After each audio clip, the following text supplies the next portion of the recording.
Pourquoi les femmes nous testent constamment? Quel est le rôle de ces shit tests féminins? Et comment ne pas tuer toutes tes chances avec le sexe opposé en tombant systématiquement dans le piège des femmes, dans le piège de leur shit test? Alors, bienvenue à toi cher ami dans cette nouvelle vidéo. Installe-toi confortablement et prépare-toi un petit quelque chose à boire ou à manger parce que cette vidéo risque d'être passionnante. Reste jusqu'à la fin parce que ce que je m'apprête à te partager va être très utile. Alors mon pote, on va se replonger de nouveau. Si tu es encore une fois un abonné assidu, tu as suivi mes dernières vidéos et on s'était plongé dans le livre best-seller How to be a 3% man. Et on va aller explorer un nouveau chapitre de ce livre où l'auteur met, on va dire, quelques points sur les i. Et il a nommé ce chapitre « Gérer les points de pression ». Mais c'est surtout destiné aux shit tests et comment répondre à ces shit tests et pourquoi les femmes nous testent régulièrement. Alors il commence avec un sujet pour moi qui est un peu différent. Il commence par parler de ton ambition de rencontrer une femme, la femme que tu désires, la femme qui correspond à tes standards. Et pour cela, tu dois savoir aussi éliminer et éloigner les femmes qui ne sont là que pour profiter de toi ou pour profiter d'un avantage matériel ou pour profiter je ne sais quoi de toi et être des utilisatrices sans vergogne de quelques avantages que tu peux avoir. Et il donne quelques exemples. Par exemple, si une femme te demande quelle voiture tu conduis ou je ne sais quoi, où tu habites, etc., réponds toujours par une sorte de blague. Ne sois jamais sérieux en gros. Et je le rejoins moins à ce niveau-là parce que, je sais pas, tu me diras ton avis mon pote, mais en ce qui me concerne, pour moi, une femme matérialiste, même les femmes qui sont très matérialistes, les michetonneuses, disons-le, eh bien, elles ne vont pas avoir cette approche très directe et peu subtile. Je ne sais pas, par expérience. Est-ce que, dis-moi, toi aussi, je te pose la question, mon pote, est-ce que tu as déjà eu, au cours d'un rendez-vous amoureux, au cours d'un date avec une femme, une fille qui t'ait posé la question, mais quelle voiture tu conduis, ou je ne sais quoi, ou combien tu as d'argent sur ton compte en banque? Est-ce que tu as déjà eu ce genre de questions? Pour moi, ça n'est pas le cas. Pour moi, une michetonneuse, elle est déjà dans un cercle d'hommes assez riches ou assez confortables matériellement, et elle a déjà une idée des hommes qu'elle veut séduire et des hommes qui l'intéressent matériellement parlant. Donc elle n'a pas besoin d'être dans cette approche très directe. Pour moi, c'est pas trop réaliste. Après, tu me diras ce que tu en penses, tu me diras dans les commentaires ton expérience à ce niveau-là. Ensuite, j'estime que le deuxième cas de figure, c'est que les michetonneuses sont souvent des femmes qui vont, soit comme je t'ai dit, dans le premier cas, elles sont dans un cercle d'hommes qui sont déjà matériellement, dans un cercle social, on va dire, elles sont proches d'hommes qui sont dans cette catégorie sociale, et donc elles essayent d'attirer leur attention, ou bien elles essayent de donner l'illusion, donner l'espoir à un nice guy qui est un peu friqué, qui a un peu d'argent, de lui donner l'illusion qu'il pourra coucher avec elle, ou qu'il pourra, je ne sais pas, avoir des avantages avec elle, ou pouvoir même finir avec elle dans une relation exclusive et romantique. Et elle lui donne cette illusion, cet espoir, alors qu'en fait, elle ne fait que profiter d'avantages avec lui, de cadeaux, de je ne sais quoi, en lui donnant toujours cet espoir, en lui laissant toujours cette petite porte ouverte, que s'il lui offre assez de cadeaux, s'il est assez courtois, s'il est assez galant, s'il lui donne tout ce qu'il a, eh bien, un jour, elle finira dans ses bras. Ça, c'est le deuxième cas de figure. Mais bien sûr, j'attends ton expérience par rapport à ça, mon pote. Alors, bref, ça, c'est la première partie. Mais c'est pas ce qui nous intéresse véritablement. Ce qui nous intéresse, c'est plutôt les shit tests féminins. Mais avant ça, l'auteur a voulu absolument souligner un concept que je t'ai longuement partagé sur cette chaîne, que je te répète inlassablement. Celui qu'avec une femme, il faut avoir une approche différente. Il ne faut pas écouter ce que dit une femme. Ce qu'elle dit est toujours différent de ce à quoi elle répond, de ce par quoi elle est attirée. Lorsqu'elle te décrit l'homme idéal, par exemple, ça n'est pas forcément l'homme avec lequel ou par lequel elle sera attirée. Et l'auteur, à ce propos, donne un exemple assez frappant. C'est que lorsqu'une femme te dit, par exemple, bah, écoute, moi, le look d'un gars, ça ne m'intéresse pas réellement. Eh bien, tout ce que tu as à faire, si par exemple tu te retrouves avec ce genre de femme, une femme qui te sort ça dans un bar ou en soirée, etc., tu fais le tour du bar, tu regardes s'il y a un gars un peu, on va dire, défavorisé physiquement, on va dire peu attirant physiquement, et tu lui dis, est-ce que tu sortiras avec ce gars-là? Et immédiatement, tu vas voir, tu vas observer la contradiction, le paradoxe d'une femme. Elle va te dire, non, c'est pas mon type de gars. Et pourtant, elle ne lui a même pas parlé. Ça veut dire quoi? C'est-à-dire qu'elle l'a jugé simplement sur son physique. On est d'accord. Donc, cette même fille qui t'a dit, bah écoute, moi je juge pas sur le physique, elle t'a dit qu'elle n'était pas attirée par un gars, que ce n'était pas son type, alors qu'elle ne lui a pas adressé la parole une seule fois. Elle ne sait pas à quel point il peut être intelligent, à quel point il peut avoir d'autres qualités. Elle l'a jugé uniquement sur son physique. Donc, encore une fois, c'est une contradiction chez les femmes que je t'ai partagé longuement. C'est que ce qu'elle va te décrire, par exemple, comme l'homme idéal, ce n'est pas ce à quoi elle répond en réalité. Et on arrive à la partie qui nous intéresse dans cette vidéo, c'est-à-dire les shit tests, la taquinerie, le côté joueur. Alors l'auteur prend cet exemple. Il nous dit, lorsqu'une femme te demande, cher ami, est-ce que tu as une copine? Ne réponds jamais sérieusement. Sois toujours dans le jeu, sois toujours dans la taquinerie. Réponds-lui par exemple à côté de la plaque, réponds-lui par exemple, bah écoute, j'ai toujours une chambre de plus, pour une de plus, ou je ne sais quoi encore, je ne sais quelle autre taquinerie, mais c'est l'exemple de l'auteur par exemple, mais ne sois jamais direct dans tes réponses, sois toujours dans le jeu, dans la taquinerie, dans la subtilité. Réponds toujours à côté, indirectement, soit exagère, joue, taquine, soit dans cette... emmène l'interaction à un autre niveau. Parce que les femmes sont souvent ennuyées par ces gars qui sont trop sérieux, ces gars qui parlent que sérieusement. Les femmes, par exemple, si tu sors, si tu es en soirée, si tu viens de rencontrer une fille, on veut un temps léger, on veut rigoler. Girls just wanna have fun. Et donc, quand tu es dans ce sérieux, surtout lors de la première phase de séduction, lorsque tu viens de rencontrer une fille, premier date, etc., quand tu es trop sérieux, c'est ennuyeux. Cette fille a envie Les femmes veulent de la surprise. Elles veulent du mystère. Elles veulent jouer. Elles veulent te connaître plus. Qu'est-ce qui fait que t'es comme ça? Qu'est-ce qui fait que tu as cette confiance en toi, ce jeu, alors que tous les autres s'aplatissent devant elles, tous les autres essaient... Parce que la vraie question, c'est que lorsque les femmes nous testent, lorsqu'elles te disent par exemple, est-ce que tu es un coureur de jupons? Est-ce que tu es un charreau, si on veut être dans le jargon? Eh bien, ce qu'elle attend de voir, c'est est-ce que tu es confiant ou est-ce que tu es un gars facile à déstabiliser? Est-ce que tu as ta propre personnalité et on a du mal à te déstabiliser? Ou est-ce que tu vas commencer à t'aplatir et te justifier comme 99% des gars? Parce que c'est la réaction qu'auront 99% des gars. Lorsqu'une femme leur dira ça se voit t'es un charreau, ou ça se voit t'es un coureur de jupons, ou ça se voit tu cours derrière toutes les filles, ou ça se voit tu parles à 10 filles en même temps. L'homme lambda, qu'est-ce qu'il va répondre? L'homme bêta. Il va répondre, bah écoute, il va commencer à se justifier. Bah écoute, non, je suis pas un homme comme ça. Je peux te le prouver, je suis pas ainsi. Non, on me juge souvent comme ça, mais en vrai, je suis pas ainsi.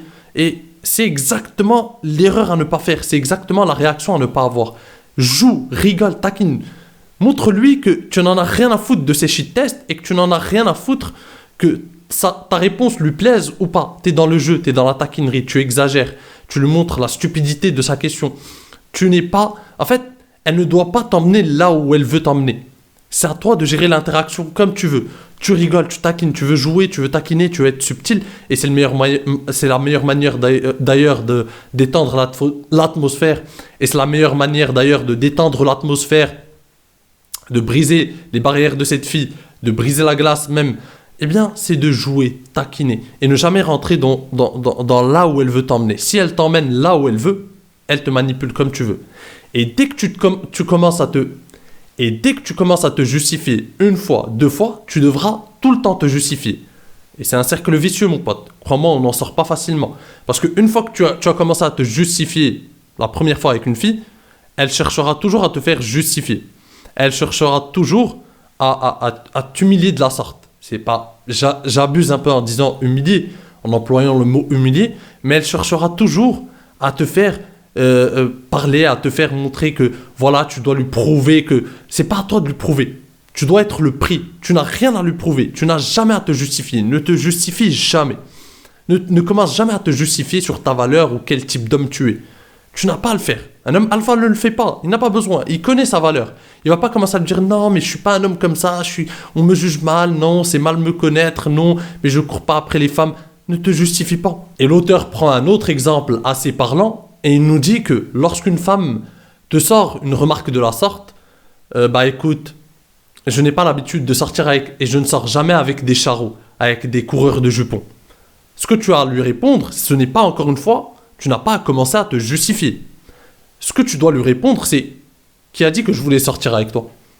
Mais toujours dans un ton joueur, toujours avec ce petit sourire au coin des lèvres, toujours avec le petit sourire au coin, qui montre que tu es joueur, toujours en la fixant avec un eye contact, qui montre que tu es dans une atmosphère enfantine, joueuse, et que tu sais exactement ce qu'elle est en train de faire. Tu ne rentres pas dans son petit jeu. Tu sais que ce sont des shit tests, que tu as l'habitude d'avoir ces shit tests et de faire face à ces shit tests. Tu n'es pas déstabilisé. Il faut tout le temps rester là. Ne commence jamais à te justifier. Seuls les bêtas se justifient. Seuls les gars qui ne comprennent rien à la psychologie féminine et aux shit tests féminins commencent à se justifier lamentablement. Et ils sont directement éliminés après ça. Une femme comprend que ce n'est pas le genre de gars confiant qui exprime pleinement sa masculinité et qui est centré sur lui-même, qui tient debout, qui est difficile à déstabiliser. Elle le comprend vite et elle l'élimine. Et l'auteur nous partage une autre façon de répondre à cette remarque, c'est par exemple, bah écoute machine, si je rencontre une femme qui mérite mon temps, eh bien je peux envisager une relation exclusive avec elle. Et dans ton cas, je ne sais pas encore si tu le mérites ou pas. Encore une fois, avec un petit sourire au coin des lèvres, en jouant dans une ambiance taquine et bon enfant. Tu ne dois pas y répondre trop sérieusement. Le tout c'est de ne pas se prendre trop au sérieux. Si on est dans la taquinerie, dans le jeu, on est dans une autre dimension, encore une fois, mon pote. Et si tu es assez confiant, si tu as assez confiance en toi, si tu es dans un stade où tu as le choix, tu as des opportunités, tu peux être encore plus dans la taquinerie et lui rétorquer. Pourquoi je sortirais d'ailleurs avec une fille comme toi? Est-ce que tu es assez drôle? Est-ce que tu as toutes les qualités qui me plaisent? Je ne sais pas encore. Je le découvrirai. Et le point commun entre ces shit tests, c'est de te tester, encore une fois, et de tester ta masculinité, ta confiance en toi. Si tu feins d'être confiant, si tu ne l'es pas assez, si on arrive à te déstabiliser assez facilement ou pas. Parce qu'en fait, encore une fois, une femme va tester ta confiance en toi. Si elle te voit venir l'aborder avec une certaine confiance, et qu'elle veut tester ta confiance, elle se dit par exemple, est-ce que ce gars est vraiment confiant, comme il essaie de le montrer, ou est-ce qu'il feint d'être confiant? Et donc, elle va te tester. Elle va, par exemple, te faire une petite remarque taquine sur ton physique, sur un petit complexe que tu peux avoir, quelque chose. Et là, elle va voir si tu es facilement déstabilisé ou pas. Je vais prendre un exemple parlant. J'ai un pote à moi, il est chauve. Mais c'est un très bon séducteur, disons-le. Il a très confiance en lui et il arrive à séduire. Il est très confiant dans son rapport avec les femmes. Lorsqu'il interagit avec une femme, lorsqu'il parle, il est très dominant, il prend la parole, il taquine, il joue, et il est à l'aise avec ça. C'est son terrain de jeu. Et donc, les femmes, en voyant ce niveau de confiance en lui qui s'exprime, des fois, certaines se permettent de le taquiner sur sa calvitie, etc. Mais lui va encore plus loin. Il use d'autodérision, il s'amuse. Il prend pas ça au sérieux et il continue dans son jeu, dans sa taquinerie, dans ce rapport de séduction, sans prendre égard, sans prendre note, sans être touché finalement par la remarque de cette dite fille, par ses shit tests. Et là, je le vois finalement finir avec cette fille. Et c'est ça qui est magique. C'est parce que en fait, il n'est pas déstabilisé par ses shit tests. Il reste lui-même, il s'amuse, il taquine, il est à l'aise, mais encore une fois, c'est parce qu'il a aussi l'expérience, il sait que ça fait partie du jeu, il sait que ça fait partie de ses shit tests, et il a totalement confiance en lui. Tu vois, là, c'est ça la réaction qu'une femme attend. Mais par contre, si tu commences à te justifier, ou si elle voit qu'elle t'a touché avec sa remarque, et que tu es dans l'offensive, que tu essaies de la blesser aussi, là, tu as perdu. Là, elle a vu que tu n'avais pas vraiment confiance en toi, que cette confiance que tu essaies d'afficher, elle est feinte, elle est artificielle. Et tout le but, encore une fois, c'est de lui montrer que tu t'en fous quelque part, tu es indifférent à si elle aime ta personnalité ou pas. Tu es toi-même et ensuite tu vois si elle te lance des signes d'intérêt, si elle répond positivement à ton humour, à ta façon d'interagir avec elle, à vos discussions, à toutes les facettes de ta personnalité. Le but de ces shit tests, c'est de lui montrer que déjà tu ne rentres pas dans son petit jeu, que tu peux emmener la conversation là où tu veux toi, et que tu n'es pas déstabilisé. Au contraire, ça te fait même rire, ça t'amuse même, et tu vas encore plus loin qu'elle. Tu vois? Et peu importe si elle t'aime finalement ou elle t'aime pas, peu importe si elle t'apprécie ou pas. Si elle t'apprécie, tant mieux, tu es toi-même, tu es authentique, tu es dans le jeu, tu es dans la taquinerie. Si elle ne t'apprécie pas, tant mieux encore une fois, parce que c'est elle la perdante, et c'est un raccourci pour aller vers une femme intéressée. C'est un raccourci pour arrêter de perdre ton temps et pour aller à la rencontre d'une autre femme qui pourrait être potentiellement intéressée. Et l'auteur enchaîne en nous expliquant que les femmes testent une autre chose. Elles testent ta capacité à rester sur tes positions. Elles testent ta capacité à avoir des convictions, à assumer tes convictions, à assumer tes opinions, à ne pas changer ne pas retourner ta veste très facilement. Et donc, beaucoup de gars, par exemple, ils sont dans une conversation banale avec une fille. Et ils vont dire, bah, moi j'aime bien les... C'est l'auteur qui prend cet exemple un peu bidon, mais c'est juste pour illustrer ça. Un gars va dire, par exemple, à une fille, bah, moi j'aime les voitures bleues. Et elle va lui répondre, moi j'aime plutôt les voitures rouges. Je trouve que le rouge a un certain charme, le rouge est blablabla, blablabla. Peu importe ce qu'elle raconte, peu importe comment elle justifie ça. Et ensuite le gars rétorque, ouais, cela dit, ouais, je pense que t'as raison, ouais. Je pensais aimer plus le bleu, mais ouais, tu m'as convaincu, le rouge, ça a un truc. Et c'est là qu'on voit en fait que le gars change d'opinion comme de chemise. Il fait tout pour s'adapter à l'opinion de cette fille. Il fait tout pour être pareil. Il fait tout pour se connecter, pour marier son opinion à la sienne. Et ça, c'est pas séduisant. Une femme veut un homme qui a ses propres opinions, qui est authentique. Peu importe qu'il y ait des accords ou pas. Peu importe si on n'est pas d'accord sur tout. Mais tu assumes tes opinions. Qu'elle les apprécie ou pas. C'est tes opinions, c'est ta vision du monde. Et ça, c'est respectable.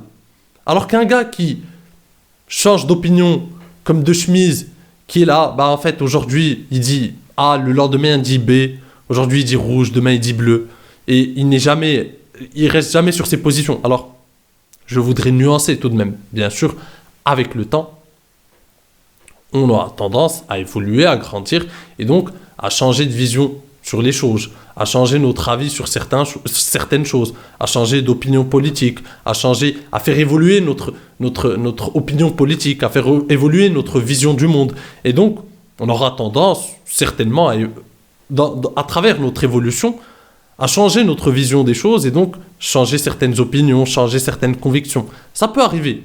Mais lorsque tu changes d'avis 5 secondes plus tard, tu es dans une discussion avec une fille et que tu dis bleu, et ensuite 5 secondes plus tard tu dis rouge, juste parce qu'elle a dit rouge, là on sait que tu n'arrives même pas à tenir sur tes positions, tu n'arrives même pas à assumer tes positions, tes convictions, tes opinions, tu n'arrives pas à être dans la contradiction. C'est normal d'être dans la contradiction, on n'a pas à être d'accord sur tout.